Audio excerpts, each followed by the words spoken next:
Hare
Rama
मेरा आवाज आ रहा है सबको?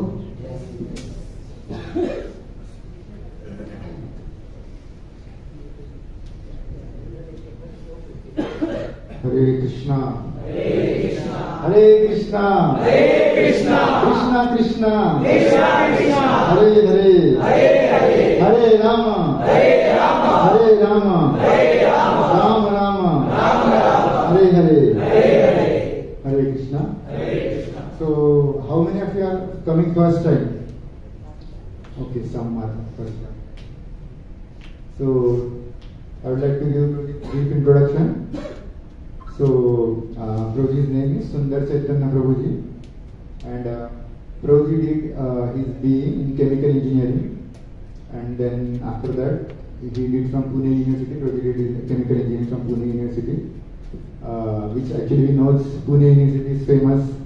Nowadays we call Pune as a educational hub, correct? Just like in West, we have Cambridge or other types of Oxford. So Prabhuji did his graduation from there, and then after that, Prabhuji worked as a production engineer in a company, and then after that, along with that, Prabhuji was going to different colleges for spreading this Krishna consciousness, preaching this message of Bhagavad Gita, which is given by Lord Krishna. And then Prabhuji saw that how now so many people, students, youngsters are going to in a wrong way.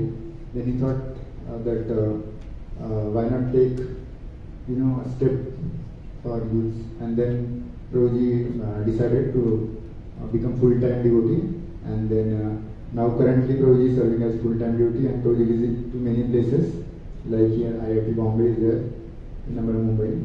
Then Prabhuji goes to Kopargaon, Jalgaon, Shigaon, Avsari, and many other places. So we are very fortunate, because also Prabhuji here you are seeing such a big temple ISKCON. All of you like the temple? Yes. So Prabhuji also here one of the member in management. So Prabhuji have to see management things also here. So Prabhuji have very busy schedule. But still Prabhuji many times whenever Prabhuji is available, so he is always very eager, little bit Prabhuji is favoring all of us. So Prabhuji is always there for all of us, available. So we would like to thanks Prabhuji that Prabhuji came here, taking his time. So we welcome Prabhuji by loudly chanting once Hare Krishna Mahamantra, loudly. Hare Krishna, Krishna Krishna, Hare Hare, Hare Ram, Ram Ram, Hare Hare.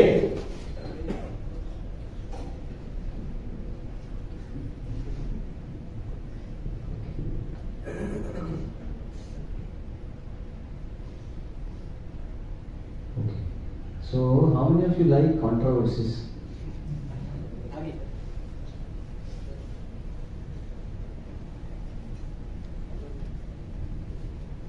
How many of you like controversies? Prabhuji asked, who don't like controversies? Okay. Why we are thinking of describing some of the people generally feel that as a controversies in Ramayana, and then we learn some lessons also. Controversies समझते हो ना? Controversies मतलब कुछ तो ऐसा टेढ़ा विवाद है कि ऐसा क्यों? तो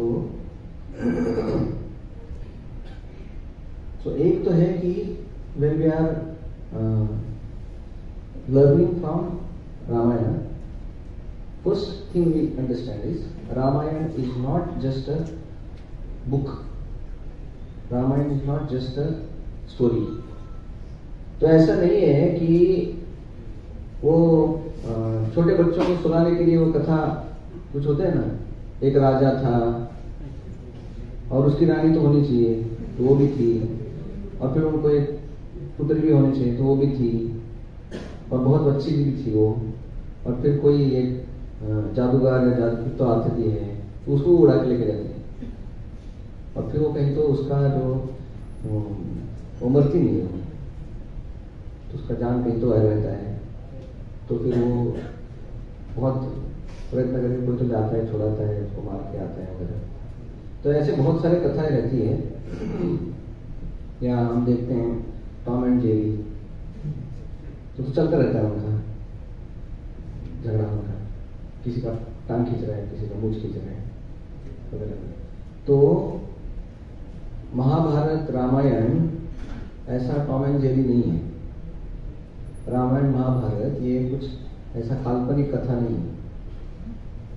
सो रामायण महाभारत ये हमारा इतिहास है, और वो इतिहास आज के जमाने में जितने भी इतिहास के बुक्स है उसके बाहर, उसके पहले का है वो। तो अंग्रेज लोग जब आए यहाँ पे, जिनका खुद का इतिहास सिर्फ 2000 साल पहले का था, उन्होंने देखा कि भारतीयों का इतिहास लाखों साल पुराना है, तो उन्होंने उसको माइथोलॉजी करके स्टैम्प कर दिया। माइथोलॉजी मतलब दंत कथा, ऐसे कुछ परी कथा वगैरह होता है ना, तो ऐसा काल्पनिक कथा। तो माइथोलॉजी मतलब मिथ, मिथ मतलब जो सही नहीं है। तो माइथोलॉजी मतलब जो कथाएं हैं। तो हमारे जो शास्त्र हैं, रामायण, महाभारत, पुराण, वेद, उनको उन्होंने एक कैटेगरी में डाल दिया जो सही नहीं है। तो उनको जो समझना है वो समझने दो, हमको तो अपने शास्त्रों के ऊपर विश्वास होना चाहिए। And we should be proud of our own heritage.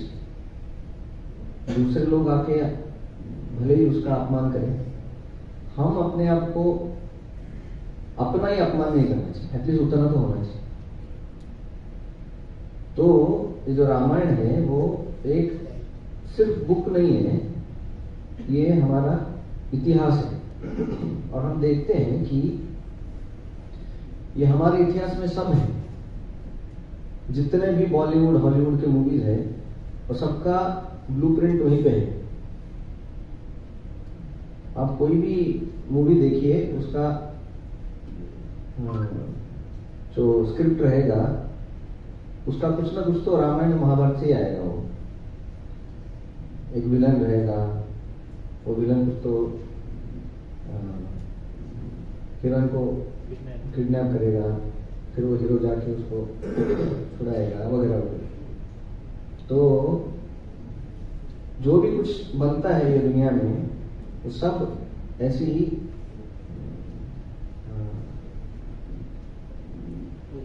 Original का एडिटेड कॉपी है। तो हम देखते हैं कि ये जो हमारे शास्त्र है तो वो भगवान खुद यहाँ पे आके जो अलग अलग लीला करते हैं। लीला का मतलब है जो भगवान यहाँ पे कार्य करते हैं जिसका ये दुनिया के किसी भी चीज के लिए वो नहीं करते हैं। जैसे आप सब लोग पढ़ाई करने के लिए जाते हैं, है ना? तो हम पढ़ाई करने के लिए किस लिए जाते हैं? ताकि हम कुछ ज्ञान ग्रहण करें। कुछ लोग भले ही कुछ और रीजन के लिए भी जाते हैं, कुछ ज्ञान देने के मूड में जाते हैं, लेकिन ज्ञान हम ग्रहण करते हैं क्यों? क्योंकि हमारे पास ज्ञान का कमी है। तो हम जाते हैं स्कूल में, कॉलेज में। हम जॉब करने के लिए जाते हैं, क्यों? क्योंकि हमको पैसे का जरूरत होता है, इसलिए पैसा कमाने के लिए हम बाहर जाते हैं। लेकिन हम देखते हैं कि राम भी गुरुकुल में जाते थे पढ़ाई करने के लिए, वशिष्ठ उनके गुरु थे। तो राम को पढ़ाई करने की कोई जरूरत नहीं है। राम तो खुद सब वेदों के उनसे आता है, सब ज्ञान उनसे आता है, तो वो क्यों पढ़ाई करने के लिए जाएंगे? जैसा कोई पीएचडी व्यक्ति है, वो आपको फर्स्ट वापस वो पहले में जाके बैठेगा, आई ABCD EFG करेगा वो नहीं।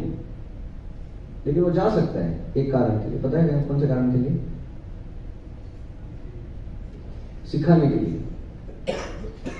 तो कभी कभी क्या होता है कि ऐसा कोई बड़ा व्यक्ति है, अगर वो बोर्ड पे लिख रहा है A B, तो एक छोटा बच्चा ही सोच सकता है कि अरे ये भी सीख रहा है हमारे साथ, देखो कैसे A लिख रहा है, देखो कैसे B लिख रहा है। वो A B नहीं लिख रहा है अपने लिए, उसको तो बहुत पता है। वो क्यों ABCD लिख रहा है? सिखाने के लिए, जिनको वो पता नहीं है इसलिए।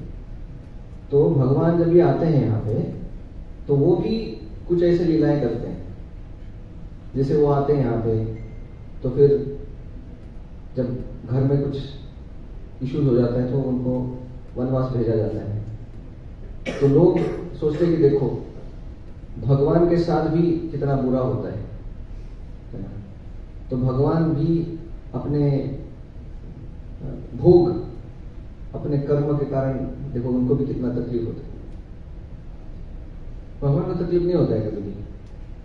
भगवान तो सबके मालिक है, उनको घर से कौन निकाल सकता है? फिर वो बोलते देखो भगवान गए और अपने पत्नी का रक्षा नहीं कर पाए, वो सीता को चुरा कर ले गए रावण। तो यहाँ पे ये नहीं सोचना चाहिए कि राम को पता नहीं था रावण आने वाला है। ये पूरा जो है वो इट वॉज ऑलरेडी प्लान्ड कि वो यहाँ पे आके उसके लिए आए थे। क्यों? क्योंकि अगर वो अवतार लिया उन्होंने और अपने बड़े शहर में रहते थे अयोध्या में, दूसरे दिन उनका राज्याभिषेक था, तो ये सब चल रहा था। तो जिसके कारण राम आए थे सब असुरों का विनाश करने के लिए, और वो आए थे देवताओं को थोड़ा उनका भार हल्का करने के लिए। तो देवता लोग सोच रहे थे ये क्या हो गया ये, अभी अगर राम का विवाह ऑलरेडी हो गया है सीता के साथ, अभी राज्याभिषेक अगर हो गया तो यहाँ पे सेटल हो जाएंगे वो तो फिर नीचे क्यों जाएंगे वो, और रावण तो यहाँ पे आने वाला है नहीं, तो राम अगर यहाँ पे रहेंगे तो फिर मुश्किल हो जाएगा। तो फिर उन्होंने पूरा प्लान करके राम नीचे आए, अयोध्या से उतरकर महाराष्ट्र में आए, और फिर महाराष्ट्र में सीता का हरण हुआ, फिर नीचे उतर के लंका में जाके रावण का वध किया। तो ये कभी हमको समझना नहीं चाहिए कि ये सब भगवान भी एक आदमी है और उनके हाथ में कुछ है नहीं, वो सब ऐसा कुछ भी हो रहा है उनके जीवन में, तो ऐसा नहीं समझना चाहिए। तो भगवान सब के कंट्रोलर है, भगवान सबके हृदय में रहते हैं। आपने देखा होगा ना, हनुमान खोल के दिखाते हैं, परमात्मा के रूप में भगवान हनुमान के हृदय में भी है, परमात्मा के रूप में भगवान सीता के हृदय में भी है, परमात्मा के रूप में भगवान उनके भाई लक्ष्मण के हृदय में भी है, और उतने ही वो परमात्मा के रूप में रावण के हृदय में भी है, कुंभकर्ण के हृदय में भी है, और हम हमारे है कि नहीं? हाँ, तो हमारे भी हृदय में है। तो हर एक जीव के हृदय में भगवान है, वही राम कृष्ण वही जो है वो हमारे भी हृदय में। तो अभी हमको डिसाइड करना है कि हमको कौन से पार्टी में जाना है, उनके साथ जाना है या उनके अपोजिट में जाना है। तो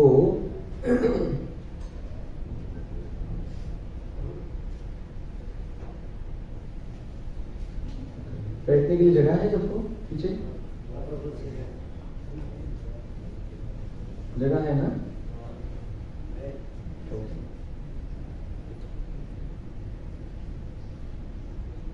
अद्वैत करुणाप्रभु है क्या? वो बुलाएंगे क्या?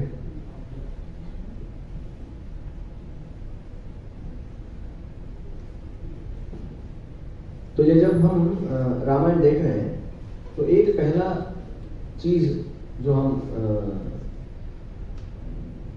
One lesson we learn, first lesson which is very important, और वो है कि कितना हमको अपने आप को बचाना चाहिए जो गलत संग है।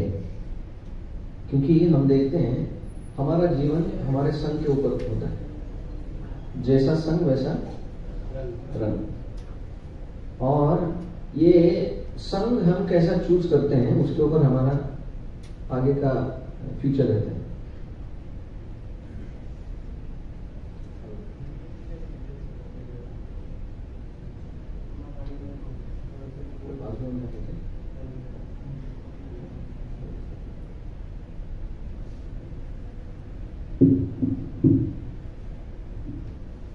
या तो हम देख रहे हैं कि कैसे जो संग होता है वो बहुत पावरफुल होता है। आपने देखा होगा कि ये दुनिया में सबसे हार्ड एलिमेंट जो है वो हीरा है, हीरा है ना। आपने देखा होगा कि वो हीरे से वो मेटल भी काटते हैं, जो मेटल काटने का मशीन होता है उसमें वो लगाते हैं, हाँ, तो फिर उससे घटता है। तो जो हीरा है वो सबसे हार्ड मटेरियल है जो कुछ भी काट सकता है, लेकिन वही हीरा पाउडर हो जाता है। पता है कैसे?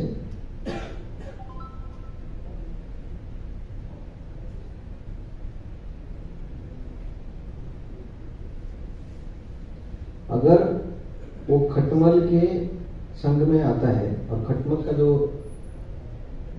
स्टूल रहता है ना, हमने देखा होगा ऐसे ब्लैक ब्लैक डॉट्स रहते हैं, वहां पे अगर हीरा को रखा अपने कुछ समय तो हीरा क्रैक हो जाता है। तो जो हीरा मेटल को काटता है, इतना हार्ड है, वो क्रैक हो जाता है खटमल के संग में। तो ऐसा प्रभाव है। खटमल है ना, हीरे को भी काट देते हैं। तो बुरी चीजें है ना, उसका प्रभाव बहुत तगड़ा रहता है। तो इसीलिए जब हम कोई भी दोस्त चुनते हैं तो बहुत केयरफुली चुनना चाहिए। इसलिए चुनना नहीं चाहिए कि उसका शक्ल हमको अच्छा लगता है, इसलिए नहीं कि वो पाव भाजी खिलाता है, इसलिए नहीं कि उसके पास पैसा है, उसके पास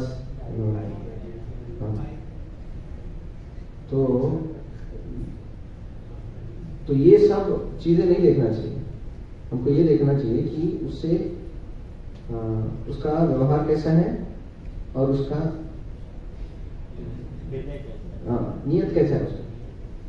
क्योंकि यहाँ पे हम देखते हैं कि कई जो थी वो बहुत प्रेम करती थी राम से ज्यादा प्रेम करती थी अपने बच्चे से। जितना वो प्रेम अपने बच्चे को नहीं करती थी। कौन? उनका बच्चा भरत से जितना प्रेम नहीं करती थी उतना राम से प्रेम करती थी। रामायण में है वो। तो हम देखते हैं कि राम से इतना प्रेम करने वाली राम की दुश्मन हो गई वो। और वो उसको कितना समय लगा दुश्मन होने के लिए? 1 महीना, 1.5 महीना, तो कितना? कुछ लोग बोले 15 दिन।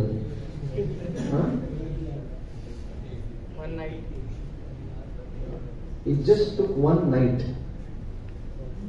तो एक सिर्फ कुछ घंटों में वो बदल गई वो। तो हम देख सकते हैं कि जो इफेक्ट होता है वो बहुत पावरफुल होता है किसी भी संग का। और कई ने किसका संग किया था? मंथरा। तो मंथरा जो थी वो दासी थी, लेकिन वो दासी ऐसी दासी थी कि उसने जन्म से कई को पालन पोषण किया। तो इसके कारण कई का थोड़ा लगाव था मंथरा के साथ। क्योंकि बचपन में जब कई बहुत छोटी थी, उनकी माँ भी ऐसी थी। वो कई जैसी थी। वो उनके पिताजी ने उनको घर से बाहर निकाल दिया क्योंकि वो थोड़ा अलग ही थी। तो वो भी बहुत बड़ा स्टोरी है, वो उसमें नहीं जाएंगे। तो जब वो कई छोटी थी तभी उनकी माँ को वो पूरे देश से निकाल दिया उनके पिताजी ने। तो जब से वो छोटी थी तो उनका सब देखभाल मंथरा ने किया। So Manthara was like mother only. और फिर जब आई वो अयोध्या शादी के बाद, तो मंथरा भी आई उनके साथ। और फिर ये सब हुआ। तो मंथरा ने जब पहली बार बोला कि कल राम का राज्याभिषेक होने वाला है, तो कई के खुशी का ठिकाना नहीं था। जब उन्होंने सुना कि राम का राज्याभिषेक हो रहा है बहुत खुश हो गई। वो अपना नेकलेस निकाला, उसको दिया कि उन्होंने कितना अच्छा गुड न्यूज दिया, आज तो मेरा दिन सफल हो गया। तो बोले आप दिन सफल होने का सोच रहे हैं, आपका जीवन बर्बाद हो रहा है। बोले क्या हुआ? बोले राम राजा होने वाले हैं। तो बोले उसमें बर्बाद होने का क्या है? बोले आपको पता नहीं है कि क्या षड्यंत्र चल रहा है आपके पीछे। बोले राम का राजाभिषेक होने वाला है, ये सबको पता है पूरे अयोध्या को 15 दिन पहले। आज आपको पता चल रहा है राम का राज्याभिषेक कब? जब कल होने वाला है। ऐसा क्यों? अबे ऐसा कुछ तो था नहीं। उसी दिन वो न्यूज आउट हो गया था। लेकिन वो बोली कि देखो 15 दिन सबको पता है, सिर्फ आपको नहीं बताया गया है। तो वो बोलने लगी कि देखो आप तो राम से इतना प्रेम करती हैं, तो आपसे क्यों छुपाया रहे? तो कुछ तो होना चाहिए ना, दाल में कुछ तो काला है, इसलिए तो छुपा रहे। बोले देखो आपसे इतना छुपा रहे सब लोग, कोई भी बोला नहीं आपको, मैं हूं इसलिए आप बची हो। तो बोले देखो आज की तुरंत करने की क्या जरूरत थी, आपके जो पुत्र है वो गए हैं मामा के पास, थोड़ा बाद में नहीं चलता था, तो करने की क्या जरूरत है। तो ऐसा उन्होंने लॉजिक लगाया। वो बोले नहीं लेकिन मेरा राम बहुत अच्छे हैं, वो ऐसा कभी नहीं करेंगे, होने दो ना, उनको क्या प्रॉब्लम है, राजा होने तो अच्छा है। तो बोले देखो जैसे कमल होता है तो सूरज जब खिलता है तो कमल भी खिलता है सूरज के साथ, कब तक, अगर वो पानी में है तो। अगर उसको तोड़ के किनारे में रखेंगे, जैसे ही सूरज उगेगा वो कमल मुरझाएगा। वही सूरज जो कमल को खिलाता है वही उसका मृत्यु का कारण भी होता है। तो जैसे ही वो सिचुएशन चेंज होता है सूरज भी दुश्मन हो जाता है कमल का। तो बोले वैसे ही राम जब राजा हो जाएगा तो अभी तक का प्रेम खत्म हो जाएगा, फिर तुम्हारा बर्बादी चालू हो जाएगा। तो ये सब सुनने के बाद उनको भी थोड़ा लगने लगा कि कुछ तो है इसमें, और फिर उन्होंने ऐसा कदम उठाया जो एक सामान्य व्यक्ति कभी उठाया नहीं, कि उनको भेज दिया उन्होंने वनवास में। तो हम यहाँ पे देखते हैं कि कैसे एक गलत संग का परिणाम कितना भयानक हो सकता है। उस खुद के लिए भी वो बुरा था, राम के लिए बुरा था, पूरे अयोध्या के लिए बुरा था। तो हिस्ट्री में वो फेमस हो गई, इनफेमस हो गई, उसे एक रात के कारण। तो हम देखते हैं कि जिसके साथ हम आदान प्रदान करते हैं, और ज्यादा हमारा आदान प्रदान रहता है हमारे दोस्तों के साथ, तो बहुत इंपॉर्टेंट है कि कौन है हमारे दोस्त। तो we have to choose very carefully कि हम किसके साथ आदान प्रदान करते हैं, किसके साथ बातचीत करते हैं, किसके साथ हम अपना दिल खोलते हैं, किसके साथ हम अलग अलग चीजें करते हैं। तो बहुत केयरफुल रहना चाहिए, क्योंकि हम देखते हैं कि महाभारत में भी ऐसे एक हुआ था कि जैसे कर्ण है, वो कर्ण भी बहुत अच्छे इंसान थे, लेकिन किसके संग में थे वो, दुर्योधन के संग में थे। तो उनका जो भी अच्छापन था, दानी थे, पराक्रमी थे, वचन देने वाले थे, सब थे, लेकिन प्रॉब्लम है कि वो एक उनका जो बुराई था वो सबके ऊपर पानी फेर दिया उसने। तो कोई बोल सकता है नहीं वो तो एकदम इतने मित्र प्रेम के खातिर वो बलिदान दिया हुआ है, लेकिन हम देखते हैं ये जो मित्र प्रेम जो भी होता है वो सिर्फ कहने के लिए होता है। असली मित्र जो होता है वो किसी का भला चाहता है, ये नहीं कि वो जो भी बोलेगा वो हम करेंगे, उसको मित्र नहीं बोलते। अभी कर्ण को पता था कि दूसरे साइड कृष्ण खुद है, भगवान। कर्ण को पता था कि दूसरे साइड पांडव है जो धर्म के ऊपर चलते हैं, उनको पता था सब, फिर भी वो दुर्योधन को सही रास्ता नहीं दिखा पाए।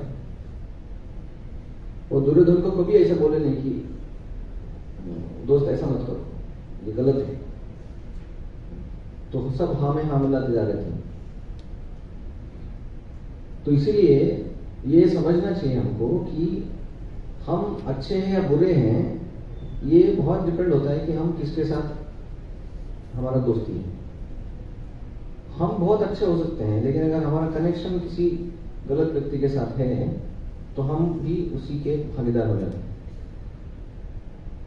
और बहुत बार ये होता है कि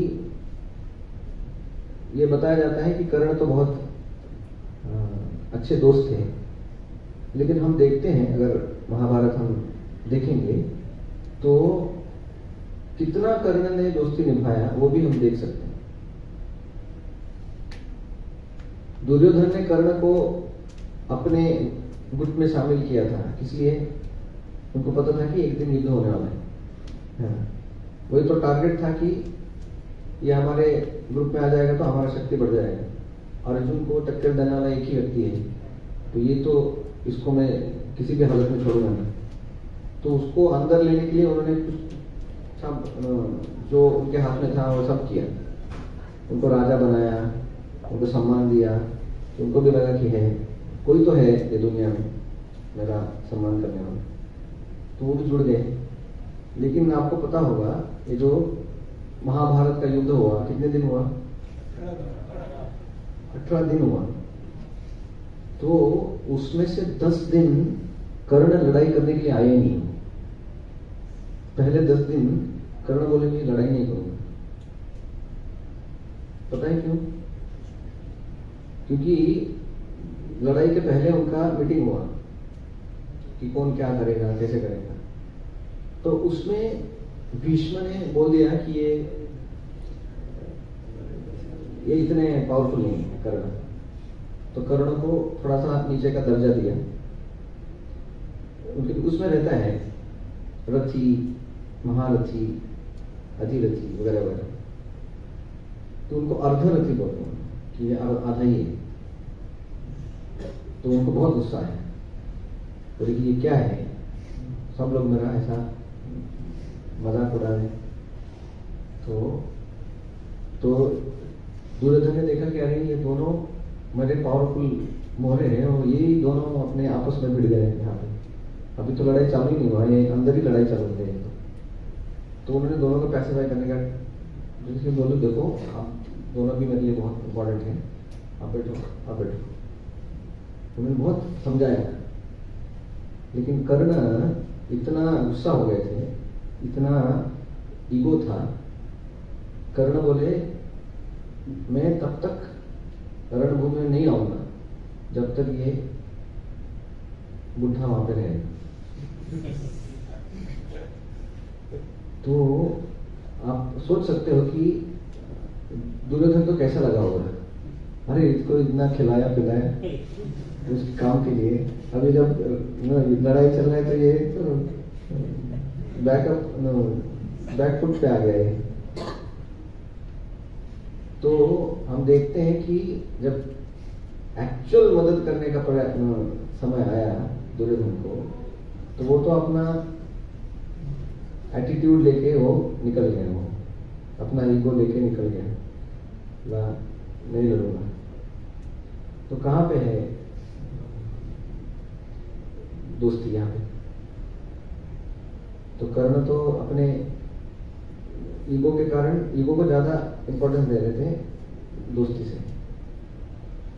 और हम देखते हैं कि इंद्र जब आए थे उनको कवच मांगने के लिए, तो उनके जो पिताजी है सूर्यदेव, उनके सपने में आए एक दिन पहले कि देखो बोले बेटा कल इंद्र आने वाला है, आपको कवच मांगने वाला है, मत दो उसको। तो बोले कि सॉरी मैं तो दूंगा, कोई भी आता है मेरे पास मैं ना नहीं बोल सकता। तो आप सोचो दुर्योधन को कैसा लगा होगा ये। तो यहाँ पे दोस्ती का कोई संबंध नहीं है, मेरा शान है वो कि मैं दानी हूं, उसके लिए मैं जी रहा हूं। तो दुर्योधन तो रो रहा था, रे क्या कर रहे हो, अपने आप को मार रहे हो, थोड़ा तो सोचो। तो उसके खुद के पिताजी आके बोले उसको कि नहीं ऐसा मत करो, अच्छा नहीं होगा आपके लिए। बोला नहीं ऐसे ही करूँगा, जो भी कोई मेरे पास आएगा दान मांगे मैं दूंगा, क्योंकि आज तक मैंने बहुत नाम कमाया है, नाम बदनाम नहीं होना चाहिए। तो नाम बदनाम न होने के लिए वो ये नहीं सोच रहा था कि आगे क्या होगा, जो होगा होगा। दुर्योधन गया भाड़ में, मेरा नाम नीचे नहीं जाना चाहिए। तो हम देखते हैं कि ये भौतिक दुनिया का मित्रता ऐसे ही रहता है, बोलने के लिए रहता है ऊपर से, लेकिन सब मित्रता बाहर आ जाता है जब कोई सिचुएशन ऐसा आता है। तो इसीलिए हमको ये देखना चाहिए कि हमारा जो मित्रता है वो किसी ऐसे भावनिक स्तर पे नहीं होना चाहिए, क्योंकि हम देखते हैं कोई भी भावनिक स्तर पे होता है तो उसको in English there are 2 words, one is affection and attachment. Affection का मतलब है प्रेम, अटैचमेंट मतलब आसक्ति। तो प्रेम होना चाहिए लेकिन आसक्ति नहीं होना चाहिए। हम देखते हैं कि धृतराष्ट्र जो थे वो आसक्त थे अपने पुत्रों के प्रति। आसक्ति का मतलब क्या है कि जब वो देखता है कि एक व्यक्ति गलत कर रहा है लेकिन वो बोल नहीं सकता उसको कुछ, वो बोलता है उसको मैं कुछ बोलूंगा तो बुरा मान जाएगा, इसको मैं बोलूंगा तो मेरा रिलेशन खराब हो जाएगा। उसको बोलते हैं आसक्ति, वो प्रेम नहीं है। वो जैसे माँ है, वो आप कुछ गलत कर रहे हो तो माँ सोचेगी अरे इसको कैसे बोलूं मैं, अगर मैं कुछ बोलूंगा तो उसको बुरा लगेगा, वो चोरी कर रहा है लेकिन मैं कुछ नहीं बोलूंगा उसको, ऐसा बोलेगी माँ। एक थप्पड़ देगी वो आपको बुरा लगे अच्छा लगे बाद में हो, तो वो प्रेम है। आसक्ति मतलब है कि दूसरा कोई बुरा कर रहा है तो उसको ना बोलने का ताकत नहीं होता उसमें। क्यों? क्योंकि आसक्ति से वीकनेस आता है। सो अटैचमेंट क्रिएट्स वीकनेस, सिंपल। तो जो धृतराष्ट्र था उसको पता था कि मेरे बच्चे गलत कार्य कर रहे हैं, फिर भी वो ना बोलने के लिए रेडी नहीं था। वो बोला मैं कैसे बोलूंगा, तो जो होने वाला है वो तो टलेगा नहीं। तो एक हिसाब से अगर हम देखेंगे तो 100 पुत्र उसके मर गए। पता है कौन था उसका कारण? वो खुद उसका कारण था। वो राजा थे, वो कभी भी बोल सकते कि नहीं ये युद्ध नहीं होगा। अगर वो बोल देते युद्ध नहीं हो सकता था, लेकिन वो सोच रहा था कि बाई चांस अगर लक से मेरे बेटे जीत गए तो मेरा कुर्सी कोई छीनेगा नहीं। तो वो अपना ही सोच रहा था, और सोच रहा था कि वो रिस्क ले लेते हैं। तो आप जान सकते हो कि भगवान दूसरे साइड है, इतने सारे बड़े बड़े पावरफुल योद्धा हैं, और अपने 100 बच्चों को वो भेज रहा है मृत्यु के मुख में। तो ऐसा कोई करता है क्या? So this is called attachment. तो हम भी देखते हैं कभी कभी हमारे दोस्त अगर कुछ बुरा बर्ताव करते हैं, कुछ बुरा बात करते हैं, तो क्या हम में गट्स हैं उनको बोलने का कि मत करो? अगर हम में गट्स नहीं है उसका मतलब हम अटैच हैं, हम आसक्त हैं। अगर हम उनको बता नहीं सकते कि ये गलत है। तो कर्ण का भी वैसे ही था कि वॉज अटैच टू दुर्योधन, क्योंकि उससे उनको थोड़ा एक इमेज मिल रहा था कि मैं भी कोई हूं करके। तो वो उनको ना नहीं बोल पाया, ना तो उनको सुधार पाया, ना तो वो उनको छोड़ के पांडवों के पास आ सकता। तो दोनों नहीं कर पाया, तो दोनों में फेल हो गए। ना तो वो कुछ अच्छा अब खुद के जीवन में कर पाया, ना तो उसके दोस्त को सुधार पाया। तो इसलिए हम सब जब भक्ति में आते हैं तो बहुत बार हम कौन से संग में हैं, किसका हम संग कर रहे हैं, उसके ऊपर हमारा भविष्य रहता है कि हमारे मित्र कौन है। तो आजकल हम देखते हैं कि इतना मीडिया का भी प्रभाव है, सब लोग का घुसे रहते हो फेसबुक में या इंस्टा में, ट्विटर में, तो और अलग अलग ये सब डिजिटल षड्यंत्र होते हैं कि उसमें हमारा सब घुसा रहता है। हमारा जितना भी समय है, एनर्जी है, वो उसमें चला जाता है और कुछ अच्छा करने का समय नहीं बचता है जिंदगी में। तो हमको देखना चाहिए कि हम अपना समय अपने हिसाब से दें, ना कि दूसरा कोई उसको चुरा ले अपने समय को। तो वो एक चीज हम सीखते हैं रामायण से कि मोस्ट इंपॉर्टेंट जो चॉइस है हमारे जीवन में वो है कि हमारे मित्र कौन है, हम किसके साथ अपना समय बिता रहे हैं, वो बहुत बहुत महत्वपूर्ण है। वो जब तक हम फिक्स नहीं करेंगे तब तक फ्यूचर फिक्स नहीं होगा, नहीं तो वो हमारा फ्यूचर फिक्स करेंगे जिसके साथ हम रह रहे हैं। तो इसलिए ऐसे जगह पे हम आते हैं जहाँ पे अच्छे लोग हैं जो अच्छा कुछ करना चाहते हैं, आगे जाके अपना भी कुछ भला करना चाहते हैं, दूसरों का भी भला करना चाहते हैं। तो इसीलिए जब हम मंदिर में आते हैं तो हम देखते हैं कि कोई तो है लोग जो स्वार्थी नहीं है।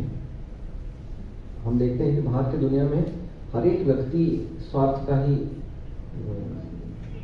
whatever he speak, whatever he does, his activities and words both are for his own benefit only. तो ऐसे लोगों का संग करना चाहिए जो निस्वार्थ रूप से हमको मदद करने के लिए तैयार है। और यहाँ पे दूसरा एक बात आता है रामायण में, और वो है कि बाली जो था उसको भगवान ने मार दिया उसको, है ना।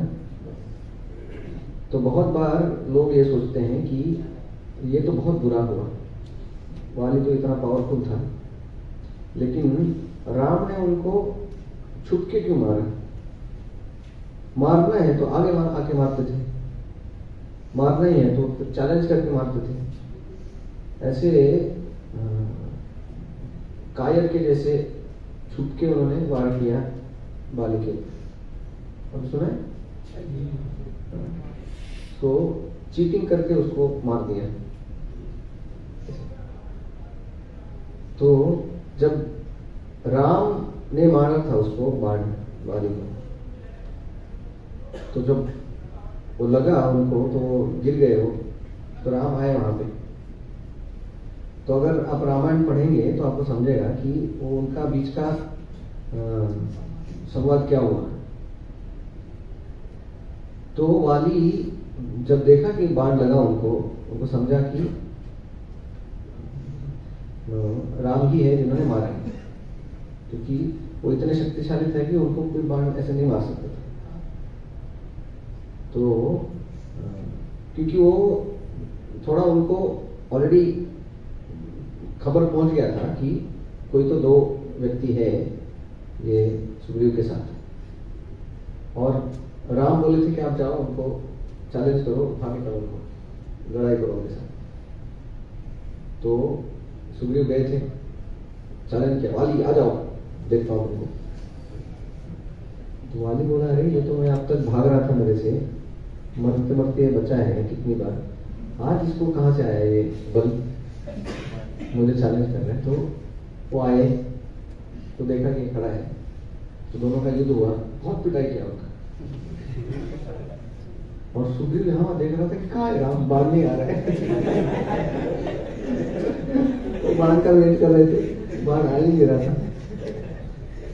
तो फिर कैसे तो भागे वहां से,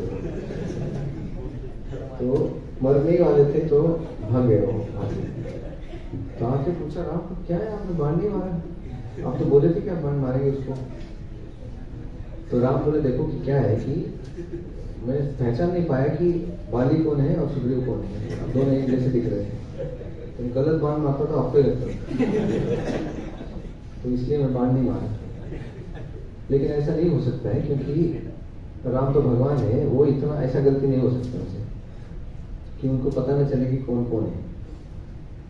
वो सबके पिताजी हैं, वो उनसे क्या।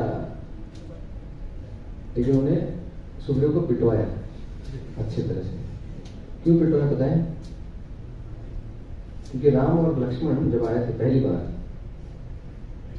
वो ऋषिमुख माउंटेन में, हम्पी में वो जगह है आज भी। हम्पी आता है कर्नाटक में, जहाँ पे कृष्णदेवराय वो राजा थे। तो आज भी बहुत बड़ा वो हम्पी एक टूरिस्ट प्लेस है। तो जब वहाँ पे आए थे राम और लक्ष्मण, तो राम का तो उन्होंने बहुत अच्छे से स्वागत किया, उनको आसन दिया। तो लक्ष्मण को देखा भी नहीं उन्होंने, क्योंकि लक्ष्मण भी एक भगवान के अंश है, वो शेष है वो, तो उनको कोई सम्मान ही नहीं दिया। तो राम देख रहे थे, लेकिन अभी पहली बार मिल रहे तो वो नहीं बोल सकते कि आप ऐसा क्यों कर रहे हो। तो उन्होंने अपमान किया था लक्ष्मण का। तो लक्ष्मण जो है वो गुरु के जैसे हैं, जैसे कृष्ण है और बलराम जो है वो गुरु के स्वरूप है, जो हमको भगवान के पास लेके जाते हैं। तो लक्ष्मण भी ऐसी ही है। तो राम को अच्छा नहीं लगता, तो यहाँ पे पिटवा के बोला कि अभी क्या करेगा।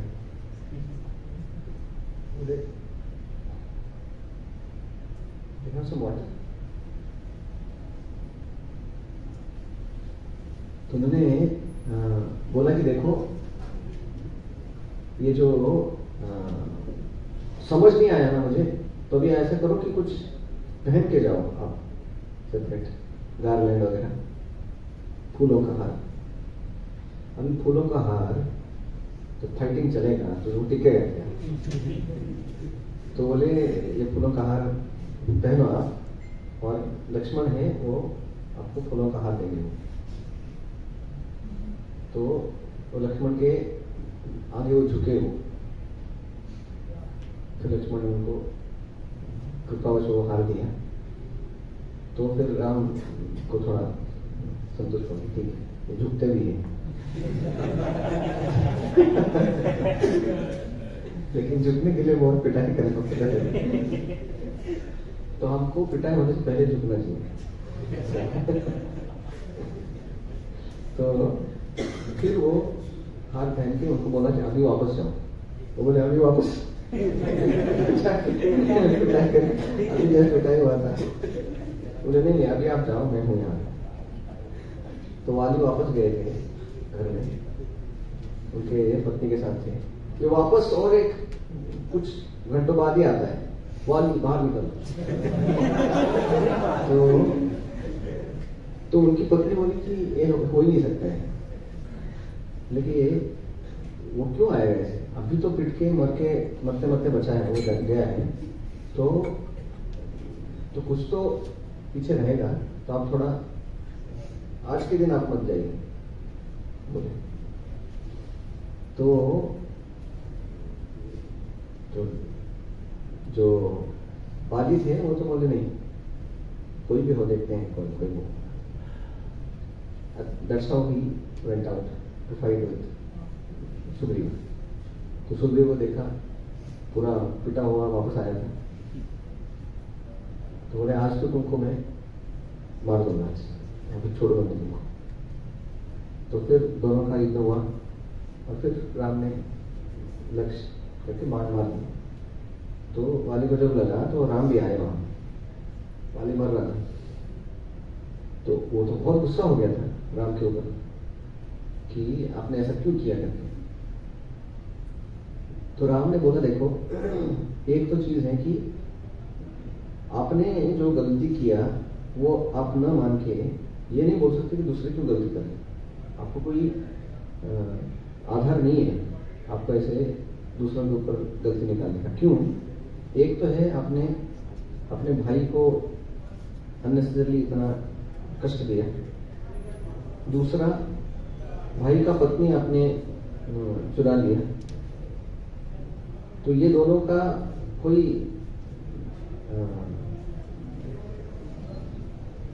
रीजन नहीं है, कोई जेंटलमैन वो नहीं करेगा किसी की पत्नी का अपहरण करके अपने पास रखना।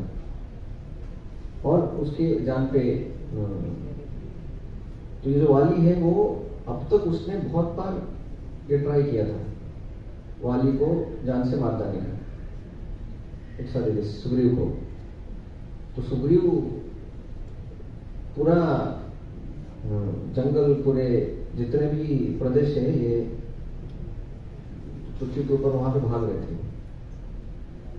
तो और वो वाली उनके पीछे आके पिटाई करता था, तो फिर वहां से वापस भाग के कहीं तो और चल जाता था। तो ऐसे बहुत साल तक चल रहा था। तो बोले आपने ऐसा गलत किया, तो और मैं तो यहाँ का राजा हूं, तो राजा का ये कार्य होता है कि आपको दंड देना। और शास्त्रों में ऐसे बताया है कि अगर आपने कोई क्रिमिनल है, उसने अगर किसी के पत्नी का हरण किया है, किसी का घर जलाया है, किसी के ऊपर जानलेवा हमला किया है, किसी का पूरा संपत्ति हड़प कर दिया है, ऐसे कुछ अगर भयानक अपराध किए हैं तो उसको मृत्युदंड देना चाहिए, उसको छोड़ना नहीं चाहिए। किसी को विष पिलाया है, ऐसे अगर किसी ने कुछ किया है तो उसको आप मार सकते हैं। तो बोले मैं तो राजा हूं और आप यहीं पे रहते, तो ये मेरे प्रजा के अंदर आता है, तो मैं जो किया वो उसमें कुछ गलती नहीं। और दूसरा रीजन ये है कि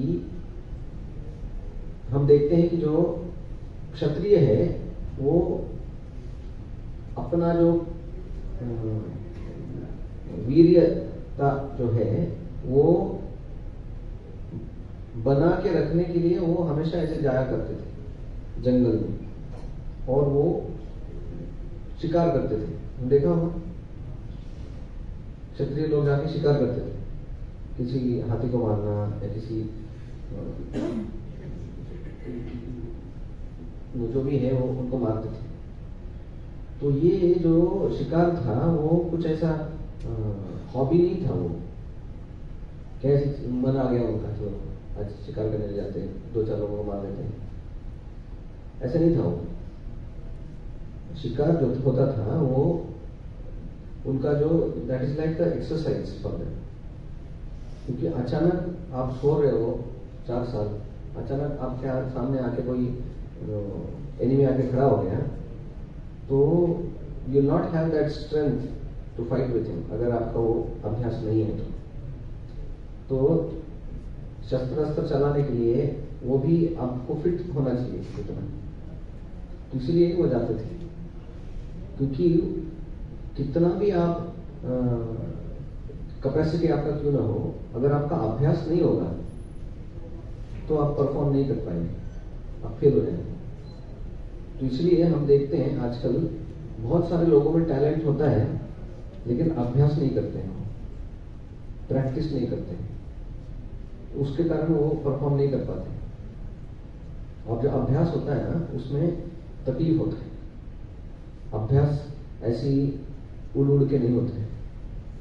अभ्यास YouTube देखने जैसा आसान नहीं है। अभ्यास मतलब आपको लगाना पड़ता है, ध्यान देना पड़ता है। तो हम देखते हैं कि एक बार ये न्यूज आया था कि एक जगह पे एक सर्कस में एक बाघ को उन्होंने गलत रूप से चुरा के लेके आए थे वो जंगल से। तो जंगल के अधिकारियों ने वो पकड़ लिया उसको। 10 साल वो बाघ जो था, बंगाली टाइगर, बड़ा पावरफुल रहता है वो, तो उनको फाइन कर दिया उन्होंने वो सर्कस वाले को कि आपने उसको बोल छोड़ो उसको। तो बहुत कोर्ट केस वगैरह करके वो बाघ को वो जंगल लेके गए छोड़ने के लिए। तो अभी क्या प्रॉब्लम हुआ कि वो बाघ 10 साल से कभी जंगल में गया नहीं, रोज उसका खाना उसकी जगह पे आता था, जो भी चिकन है जो भी है वो बैठ के खाता था। और फिर 10 साल वो क्या किया, वो आग से कूदना, टेबल के ऊपर खड़ा रहना, तो वही किया उसने, बॉल के साथ खेलना, ये वो वही कर रहा था 10 साल। अभी उसका घर वापसी हो रहा था 10 साल बाद। तो जब पिंजरे का दरवाजा खोला तो वहां बाहर जाने के लिए तैयार ही नहीं था। वो जंगल देख के वो सोचा था कि हम कहाँ आ गए, हम जाने क्या करूँगा।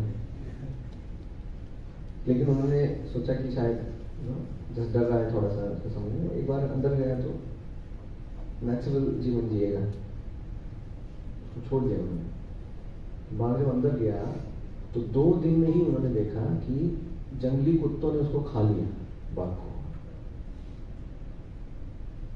बाघ सामान्य नहीं होता है, वो तो 20 कुत्तों को खा लेगा वो, लेकिन यहाँ पे उसको खा लिया कुत्तों ने। कुत्तों ने खा लिया उसको। क्यों? वो कुछ कर ही नहीं पाया। वो कुत्तों ने घेर लिया उसको, वो कुछ कर ही नहीं पाया। उसका जो था, जो शौर्य था अंदर अंदर का अंदर ही रह गया। क्यों? क्योंकि प्रैक्टिस नहीं किया उसने। तो हमें भी ऐसे ही होता है कि बहुत बार हमको लगता है कि कुछ करना चाहिए। हमें से कितने लोगों को लगता है कि कुछ अच्छा करना चाहिए? तो आप सिर्फ ये इच्छा के ऊपर मत रहो। अगर हमने कुछ किया नहीं ना तो हमारा भी हाल वाक्य जैसे हो जाएगा, मर जाएंगे हम, कुत्ते नोच के खा जाएंगे। तो एक तो होता है हमारा पोटेंशियल और दूसरा होता है उसका एक्चुअली एग्जीबिशन।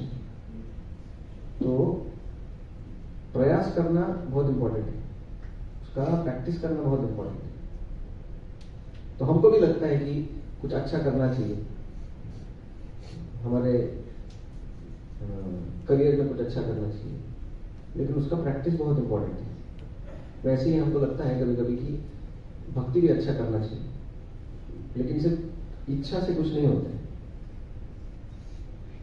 हमको लगता है कि मैं भी जप कर सकता हूँ, मैं भी भगवद गीता पढ़ सकता हूँ, पढ़ना चाहिए, लेकिन करना चाहिए, इसलिए हमारा जीवन नहीं बदलता है। बहुत लोगों का ये इच्छा रहता है कि उनको भी धीरूभाई अंबानी बनना है, इच्छा ही रहता है। बहुत लोगों को लगता है कि मैं भी अर्जुन के जैसे वो एकदम धनुर्धर था, फोकस था, मैं भी ऐसे होना है। लेकिन सिर्फ सोचने से हम नहीं होते हैं। तो अगर हमने प्रैक्टिस नहीं किया तो हमारा टैलेंट खत्म हो जाता है। तो यहाँ पे हमने देखा कि इसलिए वो जो क्षत्रिय लोग थे वो बाहर जाके वो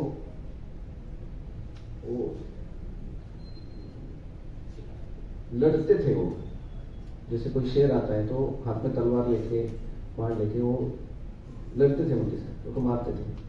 तो एक वो वीरता वो हमेशा बनाए रहता था कि कभी भी कोई भी शत्रु आए तो तैयार रहते हैं हमेशा। अगर वो नहीं रहेंगे ऐसे तो मर जाएंगे फिर वो, और फिर राष्ट्र का रक्षण क्या करेंगे? तो इसलिए वो शिकार के लिए जाते। तो राम बोले कि देखो आप तो बंदर हैं, अगर कोई बंदर का शिकार करता है तो उसमें तो बुरा तो है नहीं। तो एक राजा को तो ये अधिकार है किसी भी जंगली जानवर का शिकार करने का। तो बोले मैं शास्त्र के विरुद्ध कुछ नहीं किया। दूसरा, अगर आपको पता होगा ये जो क्या बोलते हैं इसको, जो पीवीआर है ना थिएटर, उसके बाजू में चंदन थिएटर है। तो उसके बाजू में जो रोड है, that road is called as encounter road. पता नहीं आपको कितने लोगों को पता रहेगा। एनकाउंटर पता है क्या? वो तो पता रहेगा, वो तो वहां पे एक आदमी है, वो बिल्डिंग है जहाँ पे जो सीआईडी वगैरह है उनको लेके आते हैं, जो ऐसे एनकाउंटर इनका करना है कि भाई खतरनाक है, उनको आगे नहीं लेके जाते। उसको कोर्ट केस वगैरह नहीं करते। उनको पता है कि कोर्ट केस चलेगा तो 20 साल चलेगा। तो उनको पता है कि उनको हरे कृष्णा करना है। तो उनका इंटरव्यू होता है उनका, और फिर उसको बाहर लेके आते हैं, उसके हाथ में एक पिस्तौल देते हैं, उसमें गोली नहीं होती, और फिर उसको उड़ा देते हैं। अब फिर उसका पूरा पोस्टमार्टम वगैरह होता है कि ये यहाँ पे आके हमारे ऊपर वार किया तो हम आ गया उसको, तो ऐसे करके उसका रिपोर्ट दूसरे दिन जाते हैं कि ये मर गए। तो हम देखते हैं जो ऐसे खतरनाक जो गुंडे रहते हैं, तो पुलिस भी अगर समझो कोई बहुत खतरनाक, कोई जैसे दाऊद इब्राहिम वगैरह है, वैसा कोई आदमी है, अगर समझो किसी पुलिस ने उसको न्यूज आया कि वो ये एरिया में आ रहा है, ये घर में वो मीटिंग के लिए आ रहा है, तो पुलिस क्या करता है, किसी दूसरे बिल्डिंग में वो रहता है और वो बिल्डिंग को चारों तरफ से घेर लेता है, और जब युद्ध होता है तो कैसे वो बाहर आके आमने सामने आ जाओ, ऐसे युद्ध होता है वो। हाँ, सब छुपते हैं सब पुलिस, तो आपने बोल सकते हैं क्या छुप के मार रहे हो, आमने सामने आ जाए, ये क्या है छुप के मार रहे हो। तो अगर किसी इंस्पेक्टर ने दाऊद को छुप के भी गोली मारा तो दूसरे दिन उसको मेडल मिलेगा। तो यहाँ पे छुपने का प्रॉब्लम नहीं है, किसको मार रहे हैं वो ज्यादा इंपॉर्टेंट है, कैसे मारा वो तो दूसरा बात है। तो यहाँ पे वाली है वो ऐसी खतरनाक खिलाड़ी थे वो, तो उनको छुप के मारा या कैसे मारा वो ज्यादा इंपॉर्टेंट नहीं था, मारा ये इंपॉर्टेंट था। तो जब उनका वध हुआ तो हम देखते हैं कि राम ने पूछा उनको कि आपकी क्या इच्छा है, आपको जीने का इच्छा है तो मैं ये बाण निकाल देता हूँ, आपको कुछ नहीं होगा, मैं गारंटी देता हूँ। तो वाली बोले नहीं, अभी आपने बाण मार लिया है तो अभी जो हो गया मैं उसको रिवर्स नहीं करना चाहता, लेकिन मेरा एक ही कंसर्न है मरते मरते कि मेरा बेटे का कैसे होगा, मुझे थोड़ा उसका डर लगे। तो राम बोले कि आपका बेटे का मैं देखता हूं, आपका बेटा राजकुमार ही रहेगा। उसको लगा था कि मैं बहुत तकलीफ दिया हूं मेरे भाई को, तो भाई मेरे बेटे को नहीं मारे, तो बोले ऐसा नहीं होगा, चिंता मत करो, उसका मैं देखभाल करूंगा। नाम उनका क्या था पता है? अंगद। तो बोले अंगद का मैं देखता हूँ, आप उसका चिंता मत करो। तो फिर वो अली बोले कि अभी कुछ प्रॉब्लम है तो मैं भी आराम से जा सकता हूँ। तो ये रामायण में आता है। तो राम ने उनको कुछ ऐसे इसलिए नहीं छुप के मारा कि राम का शक्ति उनसे कम था। जो पूरे दुनिया का 1 मिनट में विध्वंस कर सकते हैं, पूरे दुनिया का सृष्टि कर सकते हैं, उनके लिए उसमें रहने वाला एक व्यक्ति का मारने के लिए क्या लगता है? वो तो पूरा पृथ्वी का विध्वंस कर सकते हैं, तो पृथ्वी के ऊपर रहने वाला एक जीव उसका विध्वंस करने के लिए क्या लगता है उनको? तो भगवान है। तो ये नहीं समझना चाहिए कि राम डर रहे थे उसके आगे आने के लिए। तो इसको बोलते हैं लीला। लीला मतलब वो एक that is like that's how it is created to make things interesting like that. दूसरा एक चीज आता है कि वो सोचते हैं कि राम ने सीता का त्याग क्यों किया इतना सब होने के बाद? तो ये तो कितना बड़ा दंड दिया सीता को। सीता तो निष्पाप थी और ये ऐसा नहीं करना चाहिए। तो आजकल तो बहुत लोग नारी मुक्ति संगठन वगैरह जो होते हैं वो तो बहुत वो बोलते हैं कि ये राम जो है उन्होंने बहुत अत्याचार किया, अपने पत्नी के ऊपर कि ऐसे छोड़ दिया उनको जंगल में। तो एक है कि उन्होंने, अब यहाँ पे 2-4 चीजें हमको याद रखना चाहिए कि भगवान और भगवान की शक्ति जो है वो कभी अलग नहीं होती। तो क्योंकि जैसे अभी ये बल्ब है और बल्ब का लाइट है, वो दोनों सेपरेट नहीं कर सकते आप। वो तो शक्ति और शक्तिमान दोनों सेपरेट नहीं होता है कभी। जैसे राधा और कृष्ण है वो सेपरेट नहीं होते कभी। आग है और आग का हीट वो शक्ति है। आग और हीट वो सेपरेट नहीं कर सकते। जहां पे आग है वहां पे हीट रहेगा। ऐसा होता ही नहीं कि ठंडा आग होता है, ठंडा आग नहीं होता है। आग मतलब वो गर्म ही होगा। तो जो गर्म उसका जो हीट है उसको आप सेपरेट नहीं कर सकते। तो वैसे ही सीता को राम से सेपरेट नहीं हो सकते। तो वो तो कोई ऐसे पति पत्नी ये दुनिया के तो है नहीं कि वो सेपरेट हो। तो जो भी वो होते हैं वो लीला बोलते हैं उसको, कि कुछ एक कार्य करने के लिए वो सेपरेट हो जाते हैं। तो हम देखते हैं कि राम के ऊपर जब आलोचना हुआ राम का, कि एक व्यक्ति ने बोल दिया कि देखो आप भी, वो अपने पत्नी को बोल रहा था वो कि मैं राम के जैसा नहीं हूं कि तुम कहीं पे भी जाओ किसी के साथ भी रहो और मैं आपको वापस ले लूंगा। तो फिर राम ने जब ये सुना कि लोग ऐसा बोल रहे हैं अभी भी,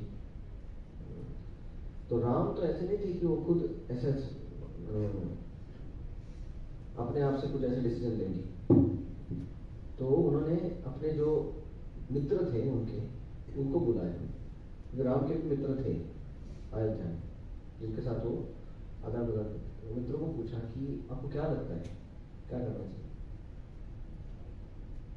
तो क्योंकि वो इतना बढ़ गया था तो उनके मित्र भी कुछ बोल नहीं पाए राम को। तो राम को समझ गए कि इनका भी है कि मुझे कुछ करना चाहिए, मुझे लाइटली नहीं लेना चाहिए। तो फिर उन्होंने डिसीजन लिया कि सीता को मैं त्याग करूंगा। किस लिए? क्योंकि इसलिए नहीं कि दूसरा शादी करूंगा। अगर दूसरा शादी करते थे तो कुछ बोल सकते थे क्या जी आपने सिर्फ अपना नाम रखने के लिए उनको छोड़ दिया दूसरा शादी के लिए। तो सीता को जब त्याग कर रहे थे तो उनको उतना ही दुख हो रहा था जितना सीता को हो रहा था। तो सीता को उन्होंने जब छोड़ा तो सीता को भी पता था कि मैं राम का कुछ उसमें गलती नहीं होगी, कि ये तो पूरा राम अपने एक राज जो धर्म है उसको पालन करने के लिए वो कर रहे हैं। तो सीता बोली ठीक है, मेरा अगर वो राज धर्म में पालन करते समय अगर मेरा बलि जा रहा है उसमें, तो राष्ट्र के हित के लिए अगर एक व्यक्ति का बलि जा रहा है तो नो प्रॉब्लम। अगर राम इतना कष्ट सहन कर रहे हैं तो मैं भी उतना कष्ट सहन कर लूंगा। तो दोनों भी ये मेंटालिटी के थे कि वो है यहाँ पे आनंद भोगने के लिए नहीं है, वो सेवा करने के लिए। तो दोनों भी वो सेवा भाव में थे। तो सीता चली गई और उनको छोड़ दिया नहीं था ऐसे रास्ते पे। उनको पता था कि जो उनको बहुत पसंद था आश्रम वाल्मीकि का, वहां बहुत बार गए थे राम और सीता। और सीता बहुत बार बोलती थी कि ये आश्रम बहुत अच्छा है, मुझे लगता है यहीं पे रहूंगी। तो फिर राम ने वहां पे भेजा उनको। तो यहाँ पे हम देखते हैं कि दूसरा एक बात आता है, वो रामायण में आता है। एक बहुत पावरफुल राक्षस था उसी कंटेम्पररी, उसने बहुत तपस्या किया था। और जो बहुत तपस्या करने के बाद जब ब्रह्मा जी आए उसको वरदान देने तो बोला कि मुझे ऐसा वरदान दो कि मैं अमर हो जाऊं। तो जनरली ये एक टिपिकल स्टैंडर्ड वरदान रहता है राक्षस लोगों का। तो लगता है कि मरूंगा नहीं, ऐसा कुछ तो करो। वो बोले वो नहीं हो सकता, आप कुछ दूसरा मांगो। तो बोला इसका कुछ ऐसा जुगाड़ करके वही मांगेगा। तो बोले कि मैं उसी स्थिति में मरूंगा जब लक्ष्मी और नारायण अलग हो जाएंगे, क्योंकि उसको पता था कि वो अलग तो कभी होते नहीं। तो उसने ऐसा कंडीशन डाला जो कभी होता नहीं है, वो कंडीशन में ही मैं मरूंगा ऐसा। समझ रहे ना? इंटेलिजेंट था, उसको पता था कि शक्ति और शक्तिमान कभी अलग नहीं होते, स्मार्ट था वो। तो वो तो बोले ठीक है तथा। तो राक्षस बहुत वहां पे वो स्थान भी है, अयोध्या के जस्ट बाहर वो स्थान अभी भी है, वहां पे बहुत ये कर रहा था। तो वो भी एक कारण था सीता और राम को अलग करने का। तो बाद में जब राम और सीता अलग हो जाते तो फिर राम ऑर्डर देते कि जाके अभी उसका वध करो उसका। तो ये अलग अलग ऐसे उसके पीछे कारण रहते हैं। जब भी कोई शास्त्रों में ऐसे विवाद आता है, कोई कंट्रोवर्सी होता है, तो कभी कभी बहुत बार ये कंट्रोवर्सी हम स्पष्ट रूप से नहीं जानते हैं, तो फिर अलग अलग लोग अलग अलग बातें करना चालू कर देते हैं। कुछ कुछ लोग बोलते हैं कि देखो राम भी ऐसे थे, हमारा धर्म ही ऐसा है, या हम बहुत पिछड़े लोग हैं। लेकिन हम देख सकते हैं यहाँ पे कि ये जब राजा लोग रहते थे तो वो अपने लिए नहीं जीते थे, वो दूसरों के लिए जीते थे।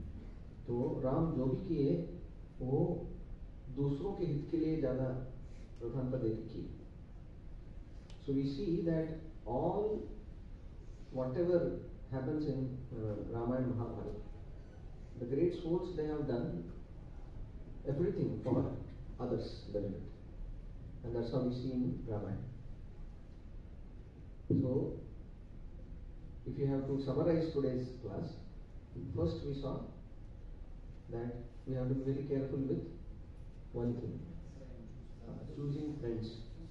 कि हम किसको फ्रेंड बनाते हैं, किसके साथ हम अपना रिश्ता फ्रेंडशिप का निभाते हैं। ये कुछ ऐसा वो ये रात टॉस करके नहीं हम कर सकते हैं किसके साथ मैत्री करना है, क्योंकि उसके ऊपर हमारा जीवन निर्भर होता है। और हमने देखा कि difference between attachment and affection. Attachment मतलब आसक्ति, जो एक वीकनेस है,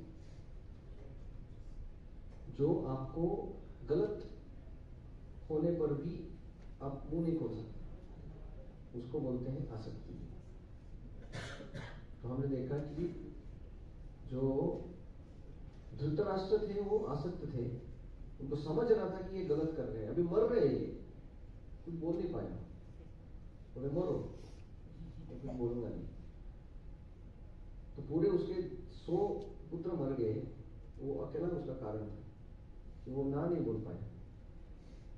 तो हम जब समझते हैं कि कुछ गलत हो रहा है तो उससे हमको निकलना चाहिए, ना कि वहीं पे खड़े रह के एक साथ गड्ढे में जा रहा है ना तू, मैं तुम्हारा दोस्त हूँ, मैं भी तुम्हारे साथ गड्ढे में जाऊंगा, नहीं तो दोस्ती क्या हुआ, ये क्या दोस्ती हुआ। तो कुछ लोग बोलते देखो तुम मेरे दोस्त हो ना, तो मैं पार्टी में जा रहा हूँ, वहाँ पे बियर पीने के लिए मेरे साथ कोई है नहीं, तो तुम मुझे थोड़ा सा कंपनी दे दो, सिगरेट पीना है तो कंपनी तो चाहिए ना। तो मैं तो गड्ढे में जा रहा हूँ, तो अकेला क्यों जाओ, तुमको भी लेके जाता हूँ चलो। और दोस्त भी बोलते हैं नहीं तुम अकेला तो छोड़ूंगा नहीं, मैं भी आऊंगा तुम्हारे साथ गड्ढे में जाने के लिए। तो ये कुछ मतलब नहीं है, ये this is not called friendship, this is attachment. तो ये नहीं होना चाहिए। और दूसरा हमने देखा कि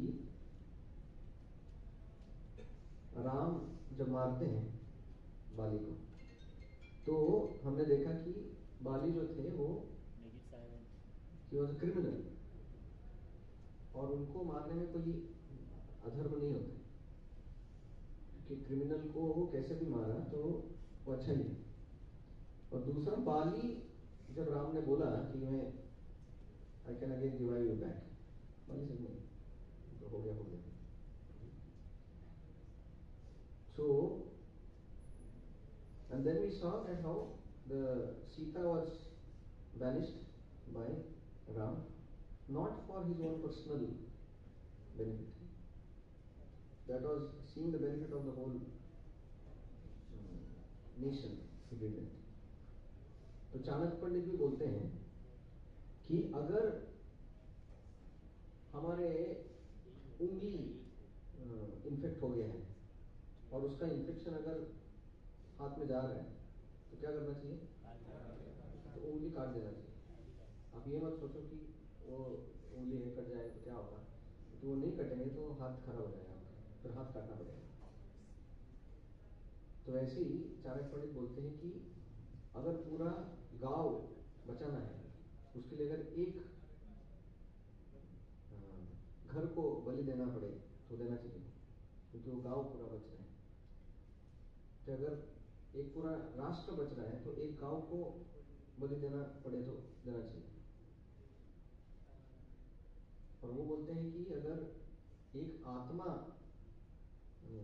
बचाना है, उसको आध्यात्मिक जगत लेके जाना है, तो अगर पूरा जगत साइड में करना पड़े तो वो भी करना चाहिए, क्योंकि वो सबसे बड़ा सैक्रिफाइस है। तो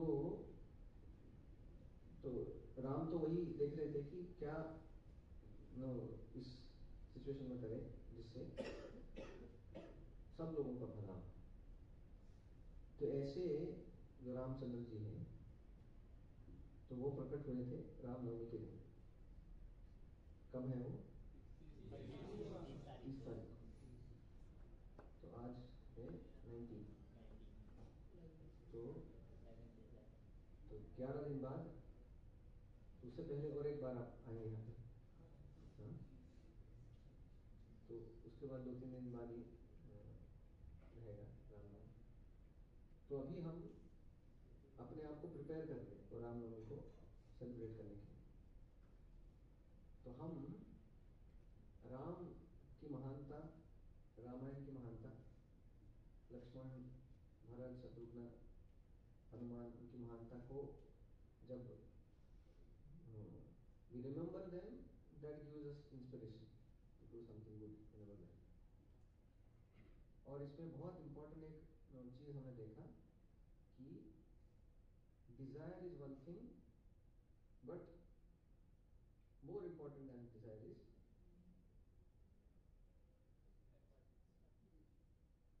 practice. अगर वो प्रैक्टिस नहीं होता है तो क्या होता है? टाइगर मर जाता है ना। तो बंगाली टाइगर भी कुत्तों से खा लिया जाता है, कुत्ते खा लेते हैं उसको। तो इसलिए सिर्फ टैलेंट होने से काम नहीं होता है।